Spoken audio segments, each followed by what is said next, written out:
네, 할렐루야. 우리 서로 이렇게 인사 나누겠습니다. 하나 되는 공동체 됩시다. 네, 하나 되는 공동체 우리 새누리교회 청년부 되길 소망합니다. 오늘 하나님께서 우리에게 주신 말씀은 사도행전 1장입니다. 네, 저번 주는 정규인 수련회였고요. 그 전에 이제 사도행전 1장 1절부터 시작을 했습니다.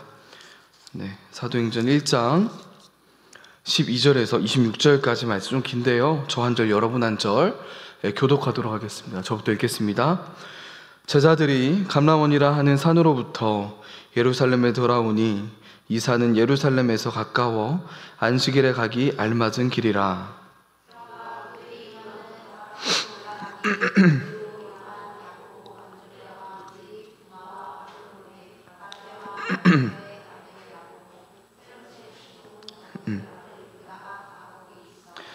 여자들과 예수의 어머니 마리아와 예수의 아우들과 더불어 마음을 같이하여 오로지 기도에 힘쓰더라.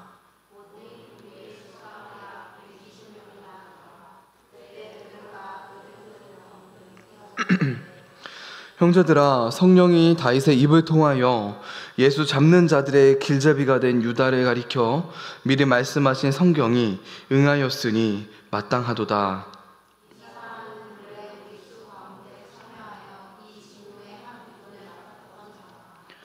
이 사람이 불의의 삭스로 밭을 사고 후에 몸이 곤두박질하여 배가 터져 창자가 다 흘러 나온지라.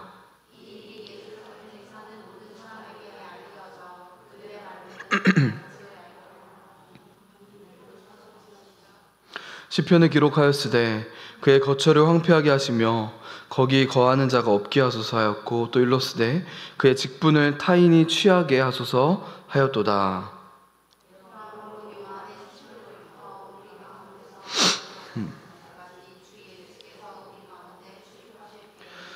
항상 우리와 함께 다니던 사람 중에 하나를 세워 우리와 더불어 예수께서 부활하심을 증언할 사람이 되게 하여야 하리라 하거늘.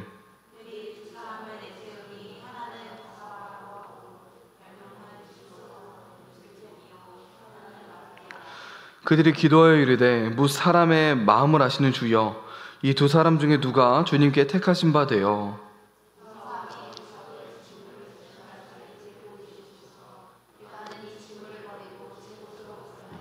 함께 읽겠습니다. 제비 뽑아 마띠아를 얻으니 그가 11사도의 수에 들어가니라. 아멘. 네, 여러분, 사도행전 두 번째 시간입니다. 이 세상의 모든 것에는 시작이 있죠. 그렇죠? 처음이 있습니다. 그렇다면 교회의 시작은 어땠을까요?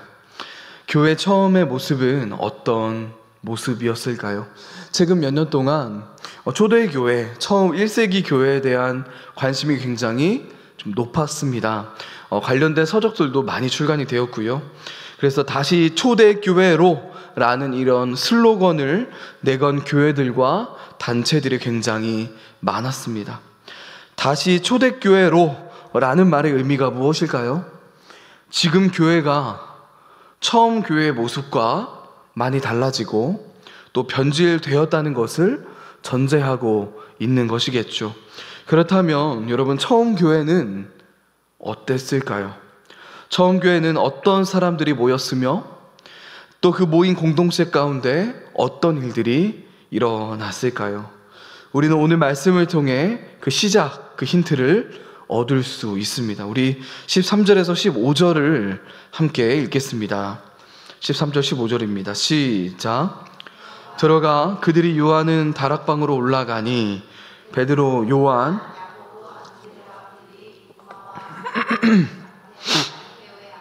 야고보, 셀로신 시몬, 야고보의 아들 유다가 다 거기 있어 여자들과 예수의 어머니 마리아와 예수의 아우들과 더불어 마음을 같이하여 오로지 기도에 힘쓰더라. 모인 무리의 수가 약 120명이나 되더라.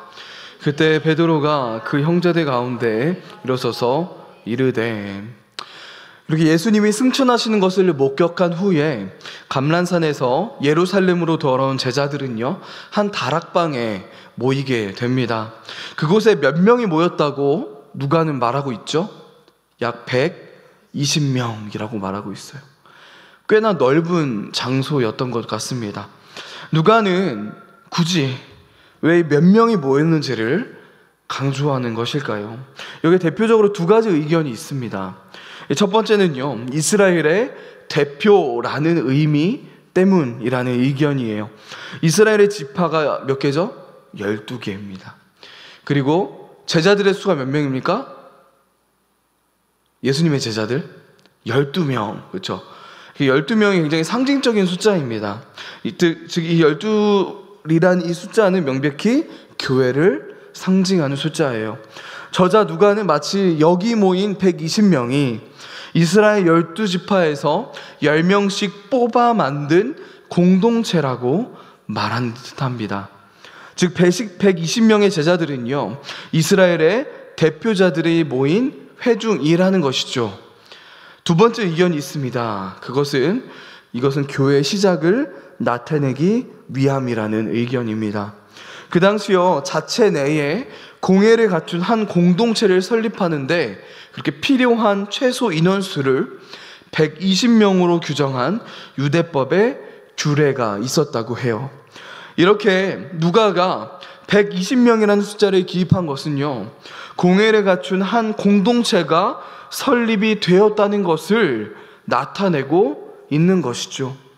물론 사도행전 2장에서 성령님의 강력한 임재와 함께 본격적으로 교회의 사역이 시작이 되는 것이 맞습니다. 그러나 그뿐만 아니라 이 120명의 모임이 교회의 시작과 마찬가지라는 거예요. 즉 우리가 오늘 보는 이 공동체는요, 처음 교회의 모습입니다. 처음 교회.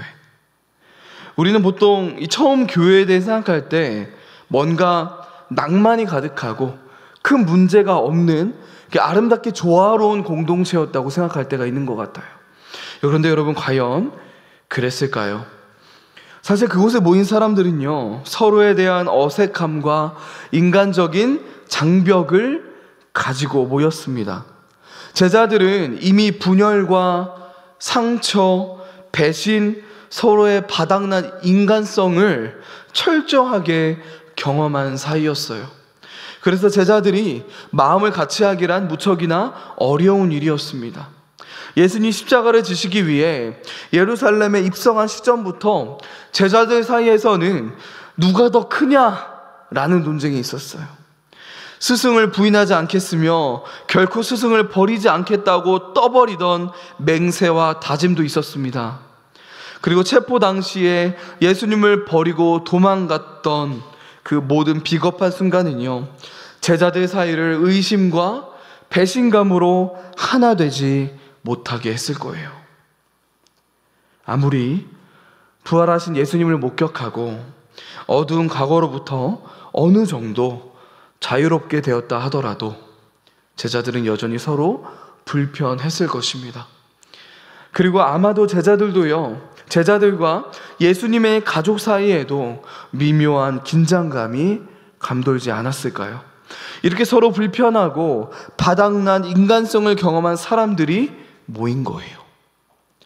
그리고 이제 예수님은 육체적으로 그들과 함께 계시지 않습니다. 그들 가운데 말하지 않아도 큰 두려움과 불안감이 자리 잡고 있었을 거예요. 여러분, 이렇게 처음 교회도요, 오늘날의 대부분의 교회들과 마찬가지로 불완전했습니다. 부족한 점이 참 많았다는 거예요. 그러나 이렇게 불완전한 공동체 안에 처음 교회의 아주 중요한 특징 3가지를 우리는 발견할 수 있습니다. 오늘 말씀을 통해 드러나는 초대교회, 이 처음 교회의 특징 3가지를 함께 살펴보겠습니다.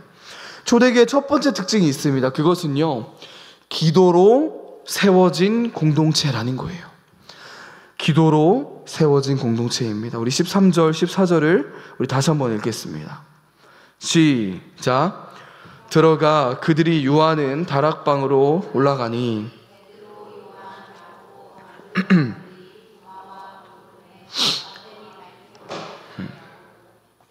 시몬, 야고보의 아들 유다가 다 거기 있어 여자들과 예수의 어머니 마리아와 예수의 아우들과 더불어 마음을 같이하여 오로지 기도에 힘쓰더라. 예수님의 승천 후 처음 모인 제자들은 굉장한 힘을 막 쏟아내기 시작합니다. 과연 무엇에 힘을 쏟았을까요? 기도입니다. 여기 14절에 힘쓰다 라는 동사는요, 그들이 얼마나 기도에 헌신적이었는지를 보여주고 있습니다. 여러분, 그들은 모이자마자 기도했어요. 모여서 교회의 어떤 비전이나 계획을 막 세우고 함께 회의하고 논의하며 교회를 세운 것이 아니라 첫 번째 뭐 했다는 거예요? 기도로 세웠다는 거예요.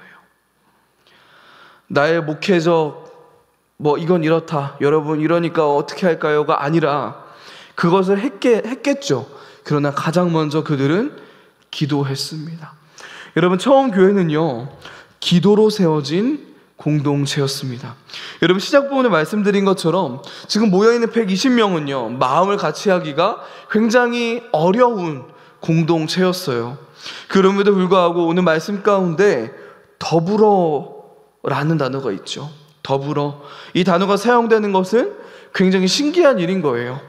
여기 14절에서 의미하는 더불어는요, 단순히 같이 모임을 갖고 활동을 하는 것을 넘어서서 그들이 기도하고 있던 내용에 대해 합의하고 있었음을 나타내고 있는 거예요.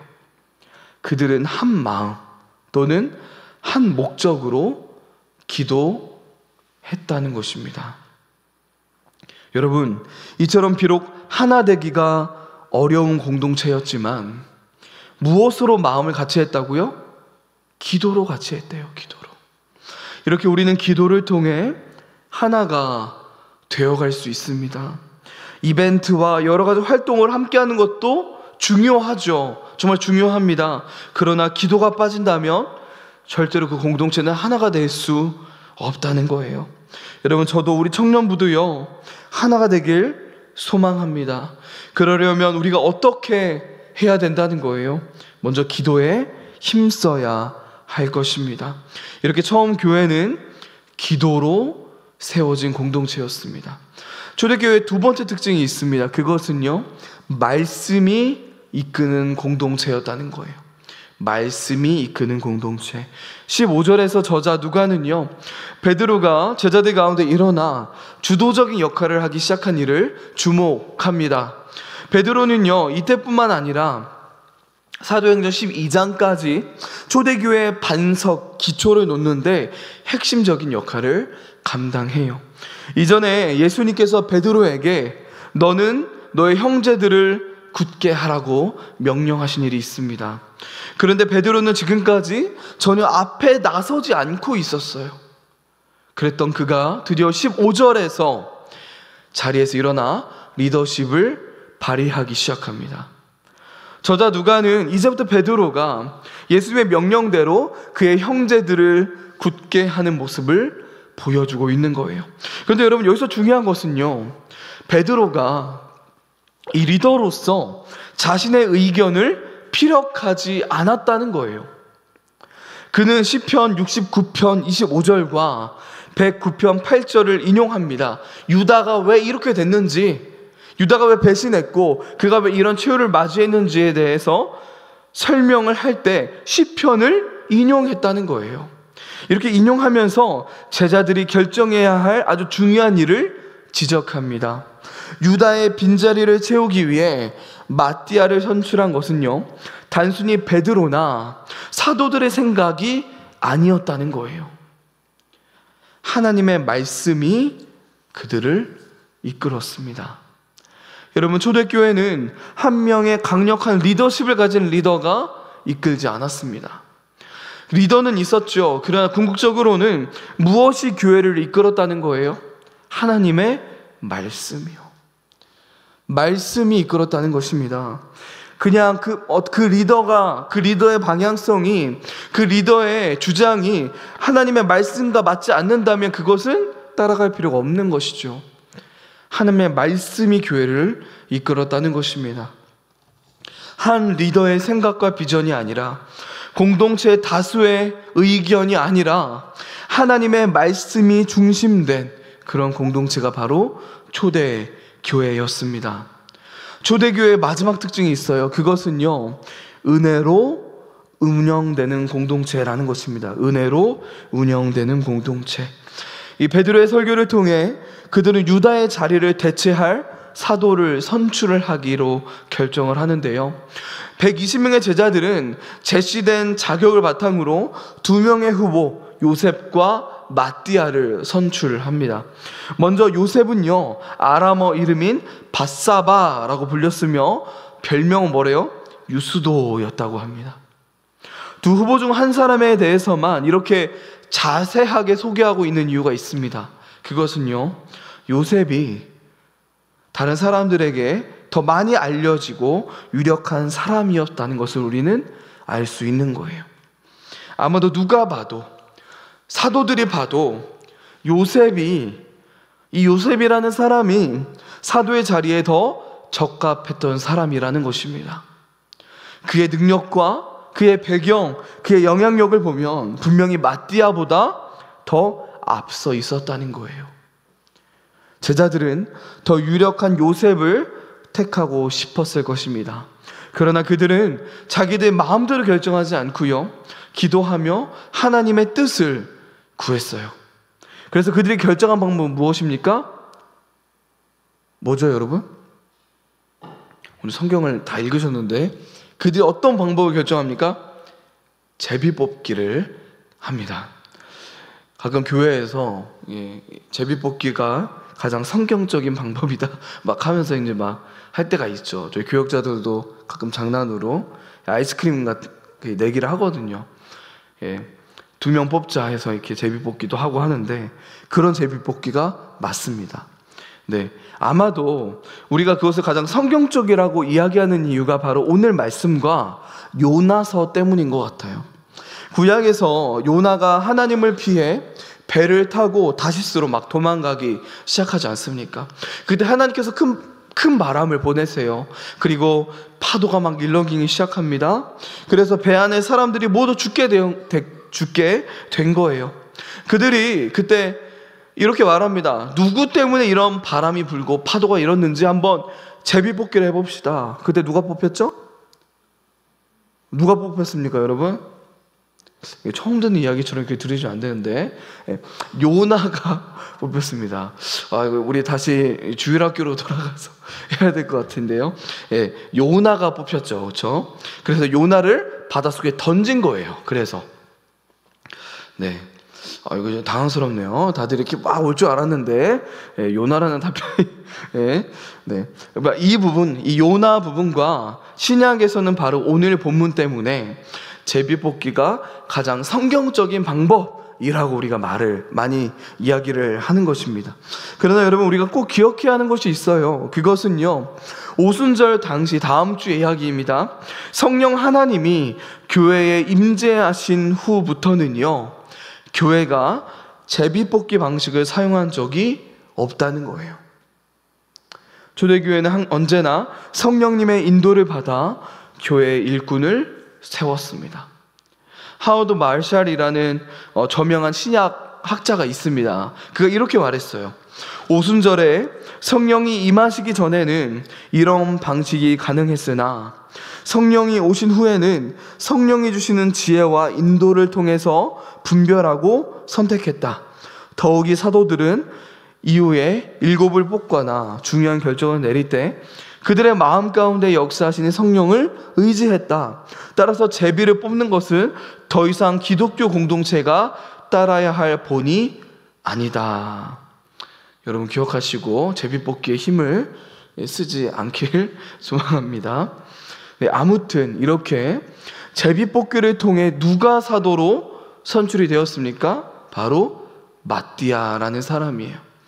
여러분, 더 유력한 후보였던 요셉이 아닌 마띠아가 사도로 뽑힌 것은요, 그들의 기대 밖의 일이었을 것입니다. 그러나 요셉이 아닌 하나님의 선물이라는 뜻을 가진 마띠아가 뽑힌 것은 우연이 아닐 거예요. 여러분, 하나님의 선물이 무엇입니까? 바로 하나님의 은혜이죠. 누가는 이 일을 통해 우리에게 무엇을 말하려는 것일까요? 초대교회는 능력과 경험으로 운영되는 공동체가 아니었다는 거예요. 흔히 말하는 초대교회는 능력주의가 아니라 은혜로, 하나님의 은혜로 운영되는 공동체였다는 것입니다. 여러분, 이렇게 처음 교회는요, 기도로 세워졌고요, 말씀이 이끌었고요, 은혜로 운영되는 공동체였습니다. 여전히 부족했지만 앞으로도 사도행전을 우리가 보면서 수많은 문제들이 발생합니다. 그럼에도 불구하고 이렇게 시작되었다는 거예요. 그런데 여러분, 과연 이 초대교회, 특히 이 120명 안에 어떤 사람들이 모여 공동체를 이룬 것일까요? 도대체 어떤 사람들이 모였길래 이런 공동체가 가능했던 것일까요? 기도로 세워지고 말씀이 이끌고 은혜로 운영되는 공동체가 어떻게 세워질 수 있었을까요? 여러분, 아무나 모인다고 그런 공동체가 가능한 게 아니겠죠. 분명히 어떤 조건이 있었습니다. 120명 안에 정말 다양한 사람들이 있었어요. 그러나 그들 가운데 한 가지 분명한 공통점이 있었습니다. 바로 그들이 부활의 증인이었다는 거예요.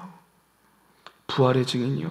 그들 모두 예수 그리스도의 부활을 경험했으며 동시에 부활의 소망을 가지고 있었다는 것입니다. 우리 14절을 함께 읽겠습니다. 14절입니다. 시작. 여자들과 예수의 어머니 마리아와 예수의 아우들과 더불어 마음을 같이하여 오로지 기도에 힘쓰더라.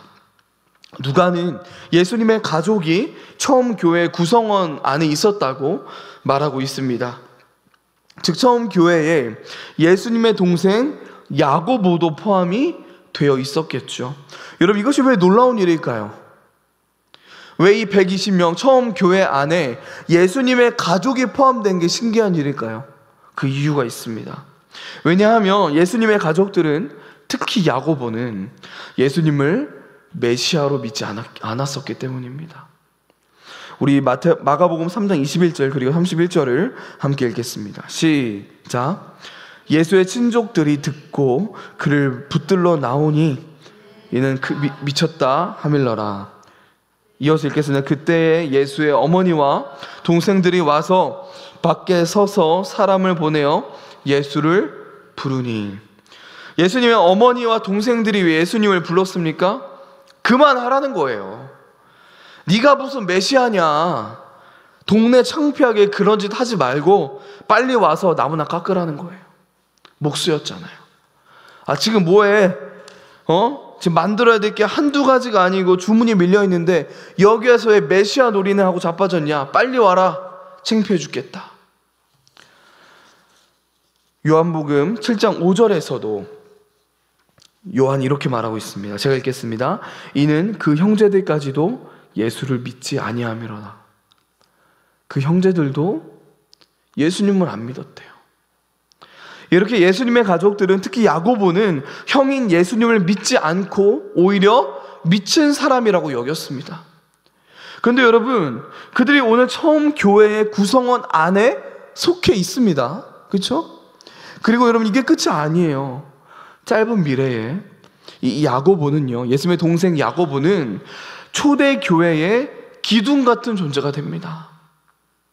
또 야고보서라는 훌륭한 서신을 또 기록하죠. 우리 사도행전 12장 17절을 함께 읽겠습니다. 시작. 손짓하여 조용하게 하고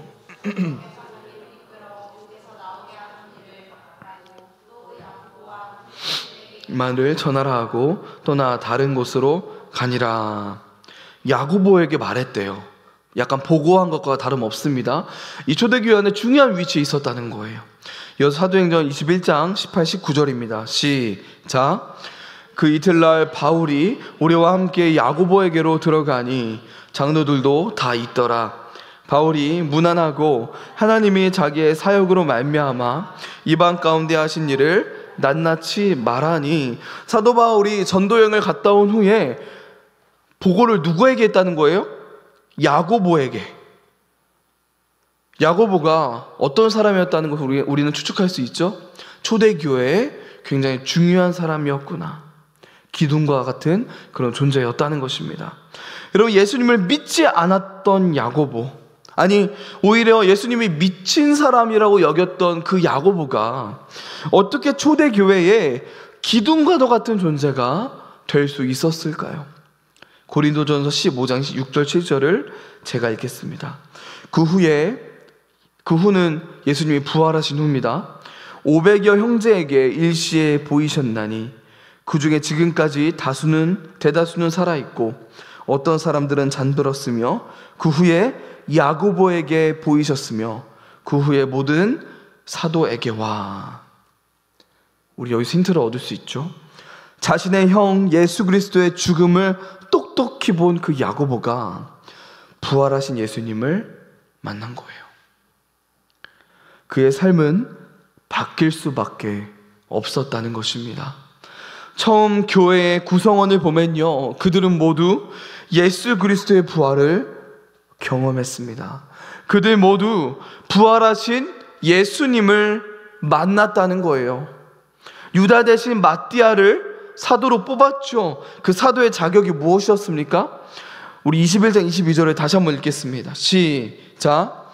이러함으로 요한의 침례로부터 올려져 가신 날까지 주 예수께서 우리 가운데 출입하실 때에 항상 우리와 함께 다니던 사람 중에 하나를 세워 우리와 더불어 예수께서 부활하심을 증언할 사람이 되게 하여야 하리라 하거늘. 예수님을 목격했으며 예수님의 부활을 경험한 사람이어야 됐습니다. 초대교회의 리더인 사도의 자격만 봐도요, 부활의 증인이어야 했다는 거예요. 이렇게 여러분, 초대교회는 부활의 증인들이 모인 그런 공동체라는 것입니다. 여러분, 처음 교회가 어떻게 기도로 세워질 수 있었습니까? 어떻게 말씀이 이끌었습니까? 어떻게 은혜로 운영될 수 있었습니까? 구성원들이 부활하신 예수님을 만났기 때문이에요. 처음 교회의 구성원들의 자격이 무엇이라는 겁니까? 부활하신 예수님을 만난 사람, 그것이 성도의 조건이었다는 거예요.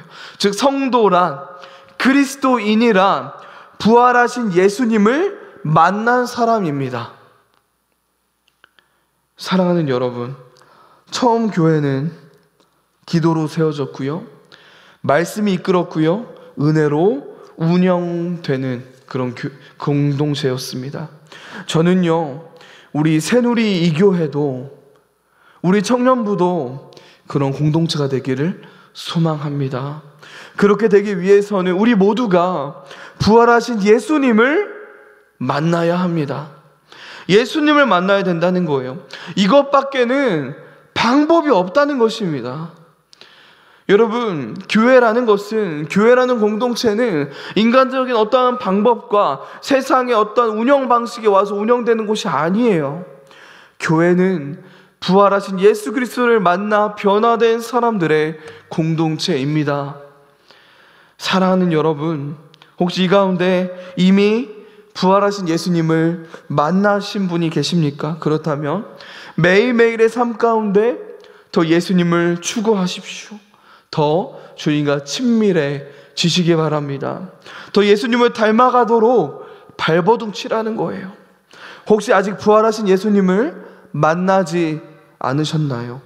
만나기를 사모하십시오. 저도, 우리 목사님들도 여러분들을 위해 기도하겠습니다.